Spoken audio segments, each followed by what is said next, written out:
what would you tell the kid who says, I don't have, my family isn't me. I don't have a healthy model. So what you're saying sounds great, but what do I do with the fact that I don't have that? Yes. There's a young man that I write about in my book, and I spent some time as an athletic coach, and it was one of those cases. As a matter of fact, yes, what he did, as he grew up, he watched his father overdose on drugs and died. And so he came to us, when he came to our program, one of those situations where he would have these heavy coats on, he always kept dreads in his hair, in other words, just everything about him said, stay away. I want nothing to do with you. And when he came through, this is a kid that could not even score an F in the special ed classes. But we did our best as coaches, especially me being the head coach and head of the program, to make sure the people that we brought around us were excellent role models. So my point, to cut a long story short, if you see that young man today, to change the difference, because back then, if his mom tried to touch him, he got mad. He was just that angry. Today, through college playing ball, excelling, has a very beautiful girl that he desires to marry, no sex, keeping it clean, calls the coach, hey, I need a book, can you give me a book to read about something, because I know I need to prepare myself well to be, my point is, if you don't have the role model that you need right now, it's okay to use your resources here to find an excellent role model, a group that you can attach yourself to. Because, again, by modeling effective family and successful family for that young man, the change in his life today, I wrote it in my book. Today, I wrote the book a few years ago, and today he's done even more than I wrote in the book. My point is, if we don't have it, use your resources. Adults here who you can trust, who you have confidence in, to help you find a good group, family potentially, group to attach to. And it is possible to make a great transformation in your life. You are your legacy now. It's not later. What you are right now, if you think that, okay, I'm going to do some shady things here, but by the time I'm 20, all of a sudden I'm just going to flip the script and I'm going to be something else, that's a bold-faced lie to yourself. Your legacy is what you are right now. What I was back as a teenager is who you see today. I don't care if it's even on the basketball court. I'd like to set a mean screen. I'll knock your head off on the basketball court. I love to play with intensity. I wasn't the greatest shooter out there back in the day, so I don't try to shoot now. I stay in the paint. Okay? That's who I was. That's who I've always been. That's who I will always be. But you know what? Your legacy is now. So your goal. Let me just give you another trick that I use with high schools and make sure I got some time there. We're almost done.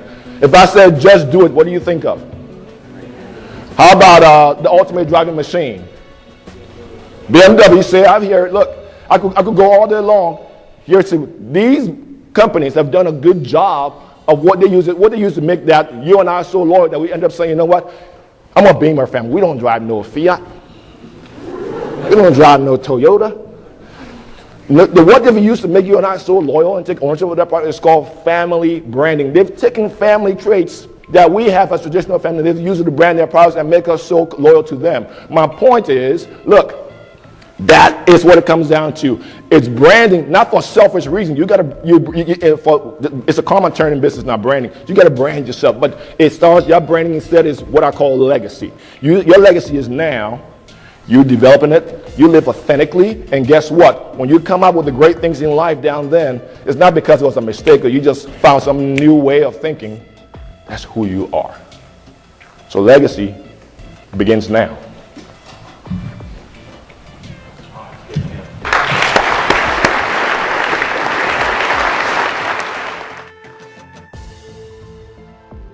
And I think it's not only like making your own brand, but helping people build up their own brand, because like your like effects of like different people being nice to each other, it's going to build up someone else, and it's going to do better. Absolutely. It has to be selfless and not selfish. You're right. Absolutely. Thank you so much for your Oh, shit. I almost knocked the camera over like 5 times. Thank you. Thank you, sir.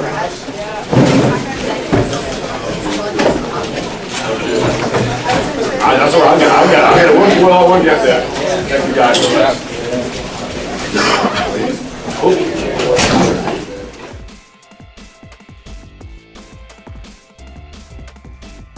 So what are we trying to accomplish today? You just went through this curriculum. I don't know for any matter, from my standpoint, you know whether the curriculum you just went through with world crisis and international justice or what have you had anything to create a passion or compassionate feeling within you. I don't know that. You may have gone through that and said, you know what, this has nothing to do with my life. Let me show why, except for getting a good grade in this class, I could care less about it. It may be that you might say, I want to be an economist. I want to be a politician. Maybe I want to do something, I want to be a philanthropist, whatever it is. My job is to, first of all, make sure that I bring that curriculum that you just went through to life. I want you to see a face that went through some of those moments of atrocities. I want to connect you emotionally to what's going on with the crisis.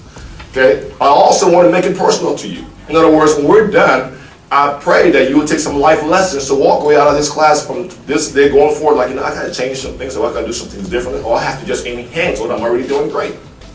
But I need the opportunity to connect that curriculum to your personal life today. Voice. The power is yours to do that.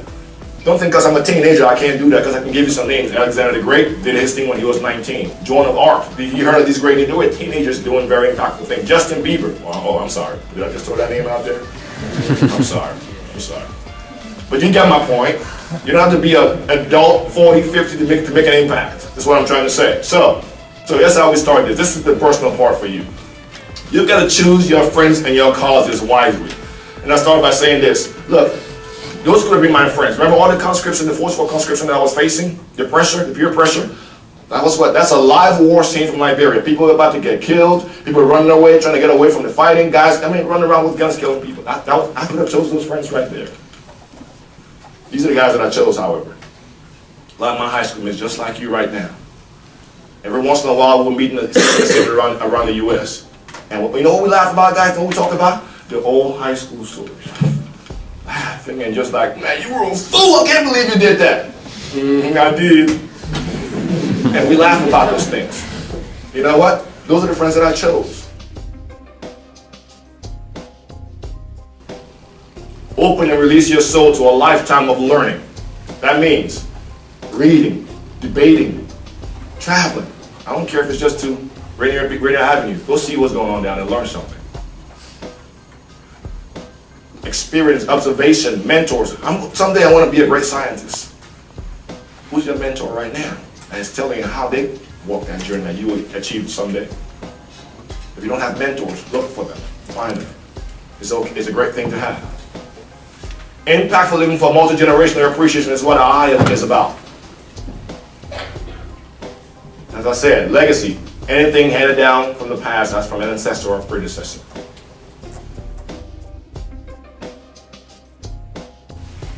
Let me ask somebody, so somebody give me an answer. When you hear about the domino effect of the world politics, what do you think?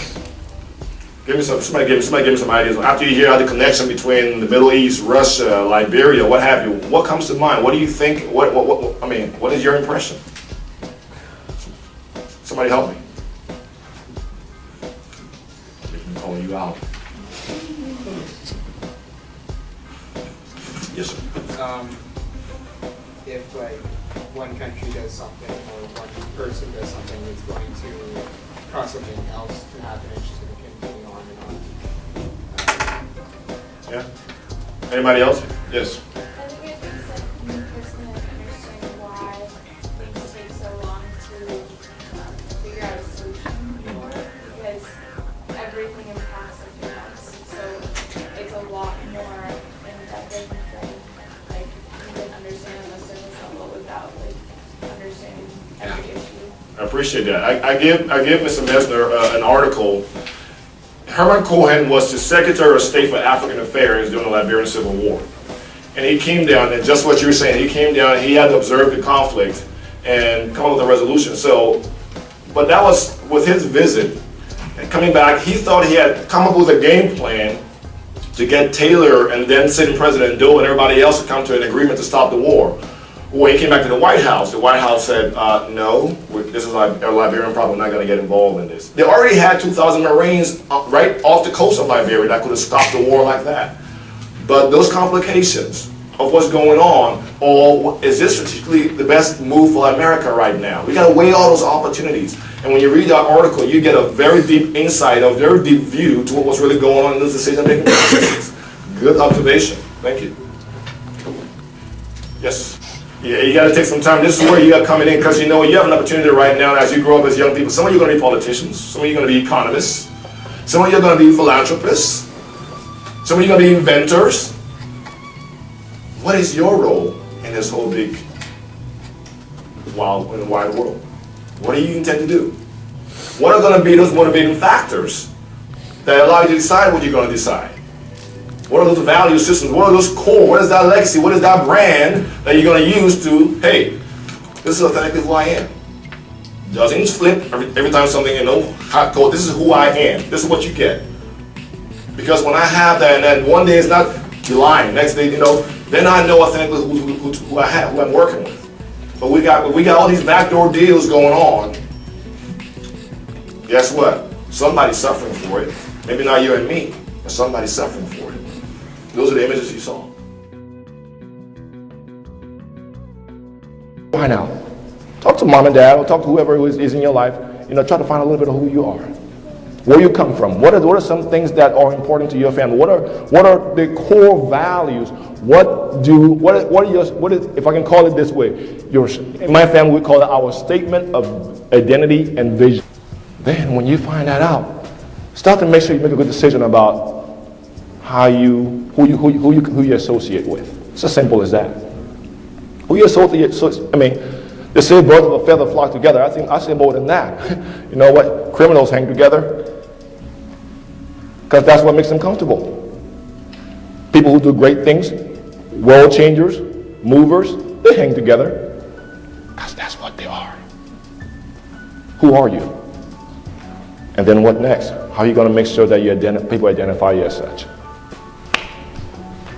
Will you pray for us?